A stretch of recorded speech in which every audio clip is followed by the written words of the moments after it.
guys, welcome back to my YouTube channel. Yang baru nonton, jangan lupa di like, subscribe, dan komen di bawah. Hai guys, sekarang aku di sini mau bagi pengalaman aku tentang gimana sih caranya aku ngurus sertifikat yang belum diroya dari tahun 2005. Ya kan, berarti kalau aku ngurusnya dari waktu tahun 2024, berarti sekitar kurang lebih 19 tahun baru diroya ya. Dan itu tuh surat royanya dan surat pengantar dari banknya itu juga hilang. Nah, gimana sih cara ngurusnya sampai bisa selesai gitu. Nah, sebelum aku masuk ke pengalaman aku yang ngurus sertifikat kemarin, ini disclaimer ya untuk sebelumnya. Jadi kenapa bisa hilang? Jadi gini, jadi sebelumnya tuh sertifikat ibuku atau mamaku itu tuh sebelumnya tidak dipegang langsung sama ibuku. Ibuku itu menyerahkan atau nitipin kepada adiknya, ya kan. Nah, jadi si adiknya ini diberi kuasa oleh mamaku untuk megang sertifikatnya. Nah, tetapi di perjalanannya ternyata adiknya ini menggadaikan sertifikat tanpa sepengetahuan mama. Kenapa bisa tahu belum diroya? Nah, itu tuh kenapa bisa dibalikin juga. Jadi dibalikin itu ketika adiknya mamaku sudah nggak ada atau sudah meninggal dunia. Jadi istrinya atau anak-anaknya menyerahkan kepada mamaku dan anaknya gitu loh, untuk diserahin nih bahwa ini tuh sertifikat punya mamaku gitu. Nah, setelah kami cek ternyata itu sertifikatnya tuh ngegantung guys, belum diroya. Jadi nanti ketika aku mau jual atau aku mau ganti nama itu nggak bisa karena belum diroya. Jadi harus urus dulu si royanya ini, ya kan. Nah, yang bikin kami sulit untuk ngurusnya itu karena si yang bersangkutan tuh udah nggak ada, jadi udah nggak bisa nanya. Bahkan kita tanya untuk surat-surat pun sama anak istrinya tuh emang nggak bisa, nggak ada, karena beliau pun emang nggak tahu apa-apa seperti itu. Jadi aku memulainya sendirian untuk ngurus si sertifikat ibuku ini.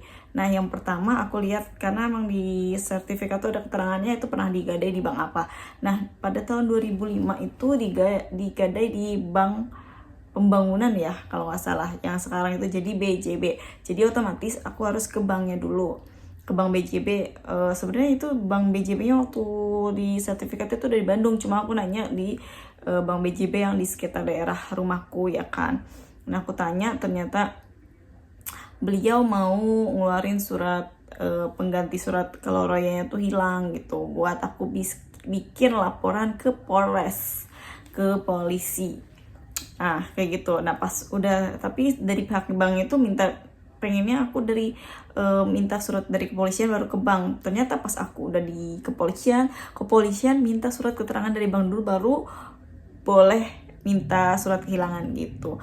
Nah, jadi aku minta surat jadi bolak-balik tuh, saat itu udah ke bank terus ke polisi, tapi polisinya minta surat dari bank lagi gitu. Jadi aku ada bolak-baliknya tuh saat itu. Jadi dari polisi aku suruh ke bank lagi, jadi aku minta dari bank dulu baru ke Polres gitu. Udah diproses dari bank, terus surat pengantar dari bank dulu, terus diproses lah nih ke polisi, abis itu baru ke bank lagi untuk minta surat royanya gitu, surat keterangan hilang roya, seperti itu.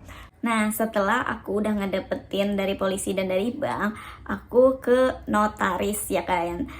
Jadi notaris ini kebetulan aku emang minta bantuan sama temanku.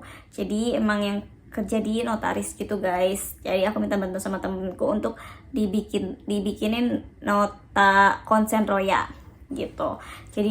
Jadi fungsinya dari surat keterangan hilang dari polisi dan surat keterangan dari bank itu untuk bikin konsen royanya. Setelah konsen roya jadi, barulah kita bawa ke BPN gitu, beserta persyaratan yang lainnya yang menunjangnya itu seperti KTP, KK, dan sertifikatnya, sertifikat asli dan fotokopiannya juga dibawa gitu. Nah, setelah sampai tuh ke BPN, terus sudah diterima sama BPN, ternyata karena si sertifikatnya dulu masih tahun 2005, itu banknya tuh masih Bank Jabar bukan BJB, jadi otomatis dari pihak BPN itu minta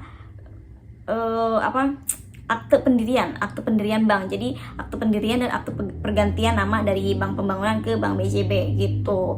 Nah, aku tuh cukup lama ngurus konsen royanya, itu cukup lama lah pokoknya, dari Agustus aku baru kelar di Oktober di Oktober atau November. Jadi lumayan space-nya lama karena memang agak makan waktu, sulit dulu. Jadi intinya dari bank dulu, terus ke Polsek, terus kemudian ke bank lagi minta surat keterangan hilang roya, baru ke notaris untuk minta konsen royanya. Setelah itu baru ke BPN. Setelah kita diterima berkas-berkas di BPN, diperiksa dan lain-lain, nah kekurangan di sertifikat yang aku urus itu ternyata tidak ada akte pendirian pergantian nama bank dari bank pembangunan ke Bank Jabar, ya kan. Nah itu diminta lagi dari BPN-nya, itu lumayan juga, kita harus ke bank lagi. Tapi aku saat itu nggak ke bank, aku minta ke notarisku, ya kan, ke notarisku untuk ada nggak nih surat pendirian bank BJB atau surat pergantian nama bank dari Bank Pembangunan ke BJB. Ternyata dari notaris itu ada, ya. Nah, sebelum masuk ke situ, syarat dari ngurus konsen roya ini yaitu kan ada KTP yang aku sebutin tadi, KTP, KK, sertifikat asli, sertifikat fotokopi, terus konsen royanya, surat dari Polres, terus dari bank, dan juga ada harus SPPT terakhir ya dari sertifikat ini. Nah ini jadi hambatan aku juga karena SPPT-nya atau pajaknya tidak pernah dibayarkan dari tahun 1994. Nah gimana caranya kita ngedapetin SPPT itu? Nah SPPT aku kebetulan SPPT sertifikat ibuku itu juga diblokir karena tidak membayarkan pajak 5 tahun terakhir, ya kan. Oke, kalau untuk berapa sih pembiayaan untuk ngurus semuanya gitu kan ya.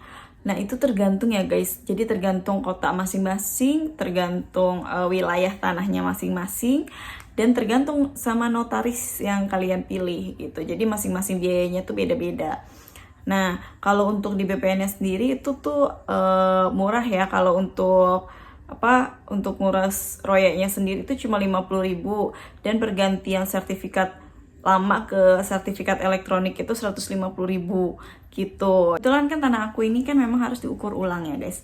Jadi memang agak menguras tenaga banget karena aku ngurus dari nol dan harus diukur ulang juga. Ternyata pas lihat persyaratan untuk mengukur ulang itu juga lumayan banyak, ya kan. Selain memang KTP dan KK itu udah pasti wajib, dan sertifikat yang tanah yang mau diukur ulang, ya kan. Nah kita tuh harus minta dari surat pengantar dari desa, terus surat pernyataan dari tetangga kita bahwa ini memang punya kita gitu kan. Terus minta tanda tangan lurah, gambar segala macam. Pokoknya itu ada sangkut pautnya sama desa dan lurah setempat. Nah, setelah selesai pengukuran tanah, barulah kita proses lagi ke BPN untuk menyerahkan semua berkas-berkas yang persyaratan roya tadi dan juga persyaratan ukur. Jadi pas setelah udah diterima nih untuk berkas-berkas ukurannya, barulah diproses royanya. Nah habis itu barulah kita tinggal tunggu pemberitahuan di email ataupun WhatsApp. Nanti akan dihubungi oleh pihak BPN-nya.